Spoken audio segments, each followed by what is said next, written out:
In the name of Allah is the most merciful and the most beneficent. Dear students, आज का जो हमारा topic है that is of use of prepositions. Prepositions के ऊपर हमने ऑलरेडी एक टॉपिक डाला हुआ है, उसकी टाइप्स के बारे में भी डिस्कस किया हुआ है, लेकिन आज हम इसका यूज़ पढ़ेंगे कि यूज़ किस तरह कर सकते हैं हम प्रेपोजिशंस को। ये काफ़ी कंफ्यूजिंग भी होता है। मोस्टली स्टूडेंट्स इनको ऐड की जगह पे लगा देते हैं, ऐड को इनकी जगह पे बिसाइड, इस तरह बहुत सारे टिल हैं, ऑन, ओवर, अबाव, ये सारे जो हैं ये प्रीपोजिशन है, उनको कैसे कैसे यूज़ करना है हम मोस्टली क्या करते हैं, भूल जाते हैं इस चीज़ों में। और इसका कोई हार्ड एंड फास्ट रूल नहीं है, लेकिन थोड़ा बहुत रूल है। जो रूल्स हैं उनको हम आज डिस्कस करने की कोशिश करते हैं। उम्मीद करता हूँ आपको समझ आएंगे। First of all we are going to discuss use of in and at. और इनके अंदर वेरी माइन्यूट डिफरेंस होता है, बहुत ही थोड़ा सा डिफरेंस होता है, जिसकी वजह पे हम क्या करते हैं उसके अंदर चेंजेस कर देते हैं। जैसा कि वो कहता है, हम क्या करते हैं दोनों को इन या at names of cities, town and villages के साथ लगाते हैं। पहली बात है कि सिटीज़, टाउन्स और विलेजेस के साथ लगाएंगे। अब इनके अंदर फिर डिफरेंस आ जाता है कि इन और ऐड कौन कौन से स्पेसिफिक चीज़ के साथ लगेगा। इन जो होगा वो इस्तेमाल होगा ऐसी जगह के साथ जब हम उस जगह को एज एन एरिया के तौर पे क्या कर रहे होंगे, डिस्कस कर रहे होंगे। लेकिन ऐड क्या होगा, ऐड जब उसी जगह को एज अ पॉइंट यानी शॉप के तौर पे बात कर रहे हैं, या वर्क प्लेस के तौर पे, या फिर एक ग्रुप एक्टिविटी आ जाती है, मीटिंग है या फिर पार्टी है, तो इस तरह की जब एक्टिविटीज़ आ जाती हैं, ग्रुप एक्टिविटीज़, तो उसके लिए हम ऐड इस्तेमाल करते हैं। ठीक है, लगते दोनों प्लेसेस के लिए हैं, लेकिन इन जो होगा किसी बड़ी प्लेस के लिए इस्तेमाल होगा। और अगर एक छोटे से पॉइंट या शॉप की बात करते हैं या फिर छोटी सी एक्टिविटी की बात करते हैं तो ऐड इस्तेमाल होगा। कैसे, ज़रा इसकी एग्जांपल देखते हैं। We stayed in Mumbai for 5 days। अब यहाँ पर मुंबई जो है उसने एक शहर की बात की है, मुंबई के, ठीक है, मुंबई एक शहर की बात की है, एक जगह की बात की है, तो एरिया की बात की है, तो इसलिए हमने इसके साथ इन लगाया है।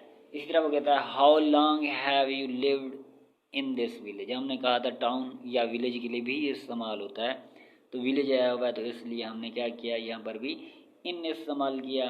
अब बात आ जाती है ऐड की, तो ऐड को कैसे इस्तेमाल करना है।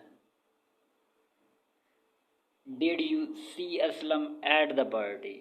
अब हमने कहा था छोटी पॉइंट के लिए, छोटी जगह के लिए क्या करेंगे, हम ऐड लगाएंगे।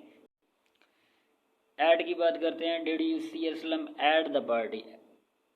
पार्टी जो है अब ये क्या है, एक वर्क प्लेस है यानी एक्टिविटी है। एक्टिविटी जो है, एक्टिविटी के अंदर, ग्रुप एक्टिविटी के अंदर हमने कहा था क्या लगाएंगे, ऐड लगाएंगे। या फिर हमने कहा था छोटी सी जगह शॉप है, उसके लिए भी हम क्या लगाएंगे, ऐड लगाएंगे। अब यहाँ पर देखें उसने लगाया हुआ है पार्टी के साथ ऐड लगाया हुआ है। पार्टी जो है ये क्या है, दरअसल एक ग्रुप एक्टिविटी है, तो इसलिए हमने इसके साथ ऐड लगाया। मैंने कहा था छोटी सी चीज़ों के लिए क्या करेंगे, हम ऐड लगाएंगे। इसी तरह शॉप आया हुआ है, तो शॉप जो है ये भी क्या है, दरअसल ये छोटी सी जगह है, छोटी सी प्लेस है, छोटी सी प्लेस के लिए हम क्या करते हैं, फिर ऐड का इस्तेमाल करते हैं। अगर पूरे विलेजेस की बात की जाए, टाउन की बात की जाए, उसके लिए फिर हम क्या लगाएंगे, इन लगाएंगे। इसी तरह हमारे पास जो नेक्स्ट यूज़ आता है वो है इन और ऐड का दूसरे अंदाज में, यानी नेम ऑफ स्ट्रीट की बात करेंगे, या फिर period of time. Period of time को बाद में डिस्कस करते हैं, पहले इसको देखें। नेम्स ऑफ स्ट्रीट, उसके लिए हम क्या करते हैं, इन यूज़ करते हैं और ऐड इस्तेमाल करते हैं द हाउस नंबर के लिए। यानी अगर उस स्ट्रीट का या उस हाउस का नंबर दिया गया तो ऐड इस्तेमाल करेंगे। अदरवाइज़ अगर उस गली का नाम दिया गया, स्ट्रीट का नाम दिया गया है, तो फिर हम इन करेंगे। जैसा कि वो कहता है he lives in Church Street, he lives in Church Street. अब उसने उसका नाम बता दिया, चर्च स्ट्रीट, ठीक है, कौन सी स्ट्रीट है, चर्च वाली, तो इसलिए उसने इन लगा दिया। जब हमने नंबर की बात करनी है तो फिर ऐड लगेंगे 45 चर्च स्ट्रीट, यानी नंबर भी उसने साथ बता दिया है, तो फिर हमने ऐड का इस्तेमाल करना है। अब ऊपर हमने एक और भी पढ़ा है कि इसको हम क्या करते हैं, पीरियड ऑफ टाइम के लिए भी ये इस्तेमाल करते हैं इनको। वो कैसे, यानी कोई काम है और उसी जो टाइम है उस टाइम के अंदर अंदर हमने करना है। जिस तरह I shall return in an hour, मैं 1 घंटे के अंदर अंदर आऊँगा, ठीक है, या I shall return with in an hour, तो विद इन एन आवर या फिर एन आवर, यानी 1 घंटे का टाइम है, उससे एंड होने से पहले पहले हमने ये काम करना है, तो उसके लिए हमने क्या करना है, इन इस्तेमाल करना है, यानी ये टाइम के लिए भी इस्तेमाल होगा, पीरियड ऑफ टाइम के लिए। चलें जी नेक्स्ट हम पढ़ते हैं ऑन का इस्तेमाल। ऑन जो होता है ये प्लेस एज अ सरफेस के तौर पे इस्तेमाल होगा, यानी किसी जगह को सरफेस के तौर पे हम अगर यूज़ कर रहे हैं, उसके ऊपर कोई चीज़ रख दी है उस सरफेस के ऊपर, तो वो ऑन होगा। जिस तरह the dog is lying on the floor, floor के ऊपर है, उसके सरफेस के ऊपर है, तो ऑन लगा दिया। इसी तरह put this picture on the wall, ये वाली जो तस्वीर है वो क्या करें, दीवार के ऊपर लगा दें, तो इसके लिए हमने क्या कर दिया है, ऑन लगा दिया है।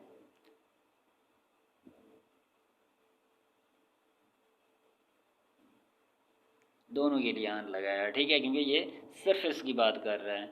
इसी तरह आगे आ जाते हैं, हमारे पास दो और हैं, टिल और टू। ये बहुत ही इम्पॉर्टेंट है, इसको ज़रा देखें। टिल जो है टाइम के लिए इस्तेमाल होगा, और जो टू है ये प्लेस के लिए इस्तेमाल होगा। कैसे, ही स्लेप्ट टिल 8 o'clock, 8 बजे तक वो सोया रहा, ठीक है। अब यहाँ पर मैं ये नहीं कह सकता he slept to 8 o'clock, to 8 o'clock कहूँगा तो ये टाइम के लिए हो जाएगा, और टू हमने कहा प्लेस के लिए इस्तेमाल होता है, टाइम के लिए नहीं होता, तो ये गलत हो जाएगा।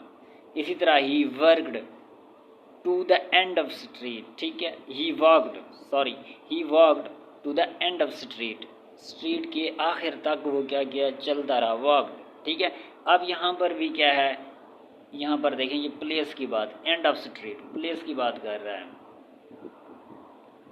एंड ऑफ स्ट्रीट यानी प्लेस की बात कर रहा है, तो प्लेस की बात करेगा तो हमने कहा था टू इस्तेमाल होगा प्लेस के लिए, और टिल जो है ये टाइम के लिए इस्तेमाल होगा, ये टाइम के लिए और ये प्लेस के लिए। अब यहाँ पर प्लेस की बात की है तो उसने हमने लगा दिया एंड ऑफ द स्ट्रीट यानी टू लगा दिया है। अब हम ये नहीं कह सकते he walked till the end of street, till the end of street यहाँ पर कोई वक्त तो नहीं बता रहा, वो प्लेस की बात कर रहा है, तो टिल लगाएंगे गलत हो जाएगा, टू आएगा इसकी जगह, क्योंकि टू जो है वो प्लेस के लिए इस्तेमाल होता है और टिल जो है वो टाइम के लिए इस्तेमाल होता है। चलें जी आगे देखते हैं फिर हमारे पास क्या है जी। आगे वाला जो हमारा वो है विद का यूज़, प्रीपोजिशन विद, उसको किस तरह हम यूज़ करते हैं। अगर कोई काम कर रहे हैं किसी इंस्ट्रूमेंट के साथ तो हम विद लगाएंगे, या किसी एजेंट के साथ, जैसे कि ही किल्ड 2 birds, वो दो उसने क्या किए, बर्ड्स कत्ल किए, मारे, किस चीज़ कैसे मारे, विद 1 शूट, एक शूट के साथ। अब उसने किसी इंस्ट्रूमेंट को यूज़ करके उसको मारा है तो हमने कहा विद, ठीक है, तो विद लगाएंगे क्योंकि उसने इंस्ट्रूमेंट के साथ उसको मारा है। चलें जी नेक्स्ट हमारा जो है वो सिंस है। सिंस कहाँ इस्तेमाल करते हैं, बिफोर अ नाउन या फिर फ्रेज, ऐसा phrase denoting some point of time, कोई टाइम बता रहा होगा। जैसे कि दूसरा ये है कि परफेक्ट कंटिन्यूस टेंस के अंदर भी ये इस्तेमाल होता है, जैसे कि वो कहता है I have eaten nothing since yesterday. अब यहाँ पर सिंस जो है ये दरअसल किस लिए इस्तेमाल हो रहा है, ये पॉइंट ऑफ टाइम के लिए इस्तेमाल हो रहा है, और बिफोर अ नाउन इस्तेमाल हो रहा है। नीचे वाला देखते हैं, I have not been smoking since last week. अब यहाँ पे ये परफेक्ट कंटिन्यूस टेंस के अंदर भी इस्तेमाल हो रहा है, सिंस इस्तेमाल होता है स्टार्ट ऑफ टाइम के लिए। बिसाइड की बात करते हैं, बिसाइड जो होता है एट साइड, यानी एट साइड के मीनिंग में आता है या बाय साइड के मीनिंग में आता है। जिस तरह बिसाइड द अनगैदर्ड राइस ही ले।